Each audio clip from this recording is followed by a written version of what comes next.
Hello and welcome back to the channel. Today we'll be taking a look at rigid body animations, and I've done a video like this in the past, but after talking with a user by the name Bruno Suraski who commented on my video and we've met on Google Meet, I thought it would be a good time to revisit it in Blender 2.91. We'll be taking a look from beginning till the end. I will show you everything, how to texture it, how to prepare it. I will show you at least my approach to it from step one to finish from scratch. So if you haven't already, subscribe to the channel. I put videos like this every week. So let's get into it. So the animation or the still, whatever, it's actually going to be a bunch of little balls with the Instagram logo and color gradient collected in a container. So this is what we'll learn today. Any shortcuts are going to be shown at the bottom left of the screen. Now let's go into front view. Let's start with our ball. So we will be making a ball out of a cube. And there's a very specific reason for that. Because if we use a UV sphere, it's going to have a bunch more vertices and it's going to take a longer time to calculate. So with a cuboid ball, we can actually make it a bit more efficient to calculate. Plus, it's a bit more easier to UV unwrap. So I'm going to start by pressing Ctrl 2.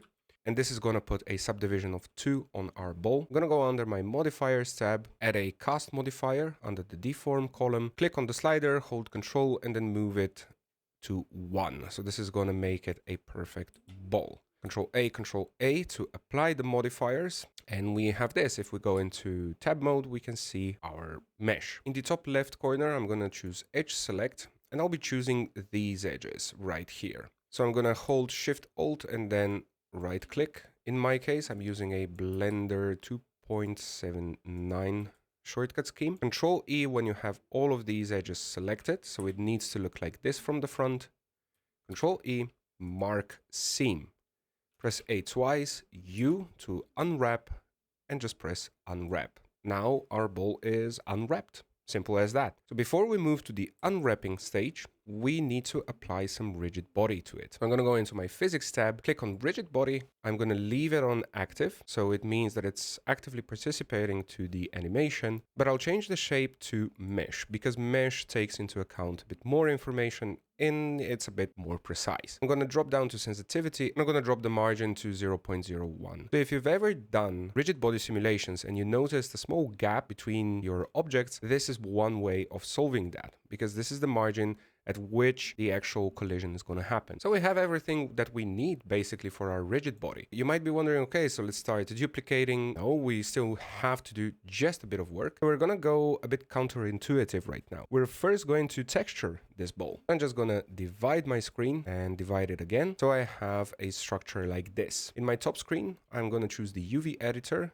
Shift F10, like that. So you can see our unwrapped mesh. And in the bottom one, I'm going to choose Shader Editor, Shift F3. Just press N to collapse the side menu. And now I can go into my material properties. Let's rename this material by clicking twice. Let's rename it to Instagram. With our mouse in this field, Shift A, search, and let's search for a texture coordinate node.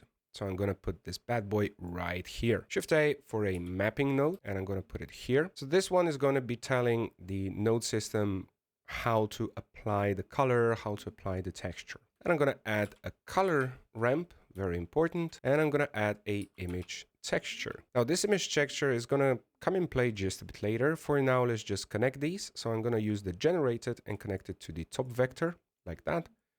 Vector to the factorial of the color ramp and the color to the base color of the principal BSDF. If we want to see what's happening, let me just open the viewport shading here. So this little ball over here on the top right of our screen. And you can see it's a bit black and a bit white. Now we want to use the Instagram colors because we're making Instagram balls. So one way I go around that is using UI gradients. I really love this webpage. I use it all of the time for gradients. So I just noticed the other day that if you go under this purple column and you scroll down a bit, you can find the actual Instagram gradient. You just click on the hex code, return to Blender, and in our color ramp over here where it's black, you can click on it, choose the hex, just click in the window and press Ctrl V And that's actually going to paste the code that you've copied from the website. Now, we just have 2 of these. We need the third one. So I'm just gonna click on the first little notch over here, press the plus, and this is gonna put 1 smack in the middle. Back in UI gradients, I click again on the red one, click again on the color, hex code, click in the window, Control V, and paste that. And I do that for basically all 3 of them. So with my last color in, I can see how it's colored, what the gradient looks like. You can also change this linear to a B-spline, which usually makes a softer version of the colors. The colors meld a bit better, but I kind of like that more aggressive mid-tone type of thing. Not mid-tone, I don't know what it's called. It's just, I like it, I prefer it, so I'm just gonna leave it like that. Now it's time to apply our logo, and it's fairly easy. The most important part is that you need to have a transparent PNG. I've already downloaded the logo. You can add the logo by going into this open image, then search the image on your computer and just import it. So this is what the logo looks like, but you can see that it's not appearing on our bowl whatsoever. In our image texture, I'm just gonna click on this browse image and choose the PNG that we've just imported. So it needs to look like this. It has to have these squares in between. That's indicating that it's transparent. Back in my shader, I'm just going to press Shift A and add a mix shader. And I'm going to put it between the material and the principled BSDF output. And I'm going to press Shift D, duplicate the principled BSDF. So I need to have the principled BSDF selected, Shift D, and let's pull that bad boy down. So now it's completely white. I'm going to connect that BSDF to the bottom shader socket. So now you can see it's mixing half and half. And now to really see what's happening, we're going to connect the UV to the vector of our image texture and the color to the factorial. But you can see that it's not really doing its job. That's because we still need to do this part, the UV unwrap. Now, I know that UV unwrapping is tedious and whatever, but it's gonna be very simple in this case. In our top left corner, I'm gonna choose the last of the 4 options, the island option. And I'm just going to select the biggest island, scale it down, and then let's say put it in a part where it's transparent, so it's not influencing the sphere, as you can see. Now I'm going to choose the front face and I'm going to position it to the middle of the structure. You can also hold Shift to be a bit more precise. Press R, Y, just to rotate it, so it's just a bit straighter. And I'm going to press S and then scale it up. So I don't want to go too wild with the scale because you can see that then it's replicating multiple instances of that. So I'm just trying to fine tune, finagle, find that right scale. Let me go out of edit mode and you can see that it's fine. So last thing to do, just go under your modifiers. Let's add a subdivision surface. Let's leave it at 1. W to shade smooth, and we have our ball over here. Let's close all of these menus right here, and now we can set up the system. So we did this step because otherwise we would need to repeat all of these steps or copy. It just saves you a lot of time. Now, the next part is how do we duplicate these balls efficiently? Now, one way would be to go and Shift D and duplicate and position it and whatever, but it's a bit time consuming. Another technique you could do is actually select your object and then use an array modifier. I think Blender Guru did a tutorial on it, so you can go check it out. I think it was for the donut, infinite donut tutorial, but we're not gonna use that. I'm first gonna move my sphere out of the center by pressing G, just position it somewhere around there. And before I move on, just press Ctrl S and reset the scale. Now, Shift A, add a cube. This is going to be the object that we'll be using to distribute our spheres. Scale it up like that, Ctrl A and reset that scale. Let me go into wireframe so we can see a bit better what's gonna happen. So in this case, I'm gonna go into my particle properties and I'm going to set up a particle system. And I'll use this particle system to actually instantiate the ball. It's very important that you set the end to 1, go under source, and it's very important that you set the emit from volume and then the distribution to be the grid distribution. Now I can lower down to, let's say, about 6, a resolution of 6, meaning it's going to be 6 balls vertically and horizontally, like that. Next, I go under render, and instead of halo, I choose object. I can use this eyedropper and select my ball and it appears inside. It's a bit small right now, so I can just scale it up to about 0.9. Seems good enough. And it looks like this. Now, before we do anything else, before we apply this particle system, we need to create the container. So I'm going to press Shift A, cube. And I'm going to press S, Shift Z. So I'm scaling the cube along the Y and X axes, like so. I'm going to drop that bad boy down to about here. So it's below that cube. Control A to reset that scale. Now let me go into edit mode. In the top left corner, I'll just choose the face select. Select the top face, press I, which is going to inset that face. Let me just find a nice chunky edge like that. Press I again, hold Control, and then pull that edge down. So when you see it disappear, that's where you've gone too far. So pull it up a bit like that. You can also go into front view and press Z so you're making sure that it's not too shallow, and you got yourself a container. So let me exit edit mode, Control A to reset the scale again, and Shift Control Alt C to put the origin to geometry, because we've changed the mesh of the object. Last thing, let's go into our physics properties, press on the rigid body, and the type is going to be passive. So the rigid body is functioning, but it's not actually animated. Now it's very important that you set the shape to mesh, because if you leave it at convex hull, the balls are actually going to collide with the top layer. So they're not going to go inside of the container. And you can drop the margin here, let's say to 0.01. Everything should be in order for us to do the last steps. So I can select the cube. Let me go into my modifiers properties, and you have this convert button over here. If you press that, all of your balls are now actual objects. You can then select the main cube again and just delete it.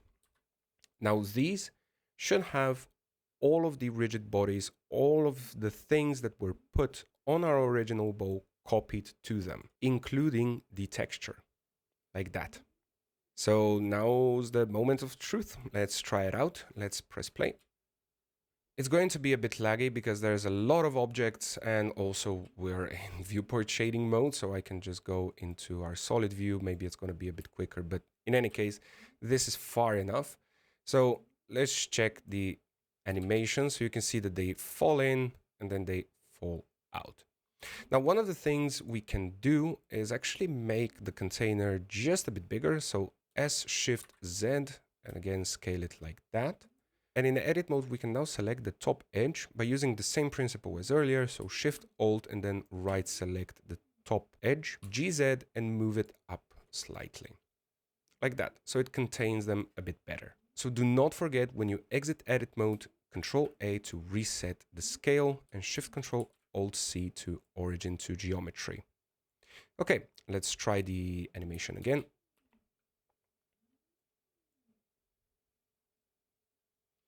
So in this case, it's more viable to actually use rigid bodies than use a molecular add-on or a particle system with self-collisions, because first of all, it's going to take you a long time to set up self-collisions to work properly in vanilla Blender, especially with molecular, because it tends to be a bit finicky. But in this case, it's manageable because there's not thousands of particles. There's, let's say, 100. So for any of you who have slower machines, do not worry if this is much slower. You can also go under your scene properties, click the rigid body drop-down menu, cache, and you can also bake your simulation. So I'm just going to set the bake to be, let's say, 150 frames, and I'm just going to bake it. Like I said, do not worry if this process is a bit faster on my end. It may take a longer time in your case, but it's still going to produce a good result. And yeah, we're here. Now if I press play, I can see I have very few frame drops, and it fills out our container. Now, right now, I want to have these gaps filled up. So I want to either increase the number of particles or decrease the size of my container. So I'm just going to do the last one. So I'm just going to go S, Shift, Z, make it a bit tighter, like that. Control A to reset the scale. And since we already have our edge selected, I can press G, Z, and raise it up again. Do not forget, Shift, Control, Alt, C, origin to geometry, and Control A to reset the scale. Let me play the animation again. So I'm trying to get that filled up effect. that's really gonna shine when we put in the lighting and render the thing out. We're still not there, so I'm gonna return. I'm gonna again rescale my containers, S-Shift-Z, Control-A, like that. Let me play it again. And again, this is not a straightforward procedure. You need to try different things. And again, if you have a slower machine, you can try with various ways. You can try with fewer particles. You can try with just a couple, so you can see what it looks like. And then you can fill it up more. So be mindful of the capabilities of your system. So for now, I'm kind of happy with the result. Let's say it's fine. We have a couple of balls that are escaping. Let me just move that bad boy right there. So I'm going to bake this animation. If you want to see these results faster, you can also do a change in your speed, meaning the speed of the simulation is going to be twice as fast depending on the settings. So if you put it to 2, it's going to be twice as fast. So you can, for example, drop the end to, let's say, 80 and then put a speed of 2. So it's going to be faster and it's going to be fewer frames. So the bake is going to be a bit shorter. So top-down view. Now let me take a look in the viewport shading. I think that's a nice random distribution. So we have a couple that are completely turned around, a couple that are half turned around. So that's a good distribution, I think. So now it's time to light this thing and then render it out. I'm going to grab this light over here that remained from the beginning of the project. I'm just going to delete it because I'm not going to be needing it. In terms of lighting, we don't need to complicate too much. I'm just going to go into my world settings, color, and use a environment texture. If you have an HDRI downloaded, you can open it in this window. So I have my HDRI applied. If I go into rendered view, you'll notice it's in Eevee. So I don't really like working in Eevee too much. I'm just going to switch to cycles. Let me change the device to GPU. So I'm going to make full use of my RTXs, and we have this. So right here, I think we have a good distribution. I think we have these nice little nooks that are nice and dark. I just want to do a couple of things that are going to accentuate this, and then we're good to go, I think. So let me just go out, and now we're going to set up just a very basic area lighting system. I usually go for mesh lighting, but mesh lighting can severely increase the render times of your renders. So I would suggest using an area lamp if you have a weaker machine. Before I make the lights, I want to add one simple thing. It's going to be a Shift-A empty, and you'll notice very quickly why. So I'm going to Shift-A, add a area light like that. I'm going to move it on the X right there. I'm not going to rotate it or anything because we can use a object constraint. So under object constraints, add a track 2. So now you just press the eyedropper, go on your empty, click on it, and it's actually following properly. So you don't have to do all of that X, Y, Z, Y, Z. No? Thank you so much for that really good improvement. Let me increase the power to 300 for now here. And I'm going to increase the size to about here. So this is going to function sort of as a main or fill light. I still don't know. I'm just going to put it right there. And I can move my empty on the Z axis right there. So it's always going to point down.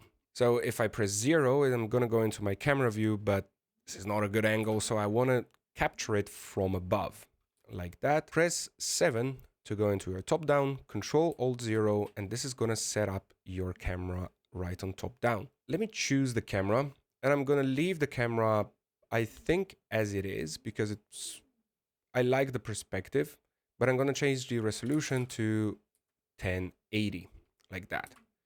Now I can actually start working with my camera. So I'm just going to pull it in to the point where it's almost cutting off all of these edges. Let me go into rendered view so I can see what's happening. And if you're bothered by the HDRI and other elements, you can just press render region. And this is just going to show the region inside your camera. Now you can see, let's turn off the area lamp. You can see this bit of the difference with the area lamp. If I turn it off, if I turn it on. So I'm going to increase the power of that area lamp a bit more. Let's say I'm going to make it really harsh. Let's say 470. Now I can also do a pro move and just shift the duplicated area and move it around like that. Perfect. So I want to make it just a bit weaker, let's say to 300. I just wanted to fill up a bit of that part of the screen. And yeah, I kind of like it with the HDRI and everything. So the last thing I would do is actually divide my screen like that. Go into the shader editor. Let me click on one of these balls like that. And maybe I would play around with some of those settings. So let me zoom in. Maybe I would change the roughness. The usual stuff I do is I put the roughness to 0.3 or 0.4, then increase the specular to 0.7 or 0.8, and then use the specular tint at 0.6. It's a nice and interesting material, sort of shiny, but not too much, and it works. You should also copy these settings to the principled BSDF below. So I would go like roughness again to 0.3, the specular tint to 0.6, and the specular to 0.8. So the shine is the same on our logo. And yes, essentially this is it. We're done. I think this is ready for rendering. So if you want to know how to render this one out, I can also make a separate tutorial on this one and show you how we can render this project out. This project is going to be available on Gumroad for free, so you can also check it out yourself. So yeah, that's basically it. It's as simple as that. It's a bit of a finicky process, but once you get it, it just flows beautifully. What I want you to do for your assignment, so to speak, today, I want you to apply a different texture to them. Let's say we've used the Instagram type of color scheme and logo. Try to apply, for example, a Facebook one or Twitter one or whatever. Try to experiment. Maybe you have your own, let's say, company or studio. Maybe you could use your logo or something. So try and apply those textures, and also try to play around with the container. Maybe you can model a different type of container. Maybe you can model it up. So yeah, if you enjoyed the video, drop a like, leave a comment. I always read those. I try to keep up with you guys. If you have any questions and I don't answer them immediately, please reach out to me on Instagram and we can then hash things out. As always, I will have a free resource file with this available on my Gumroad, and you're more than welcome to download it and check it out for yourself. So yeah, we'll see you in the next one. Bye.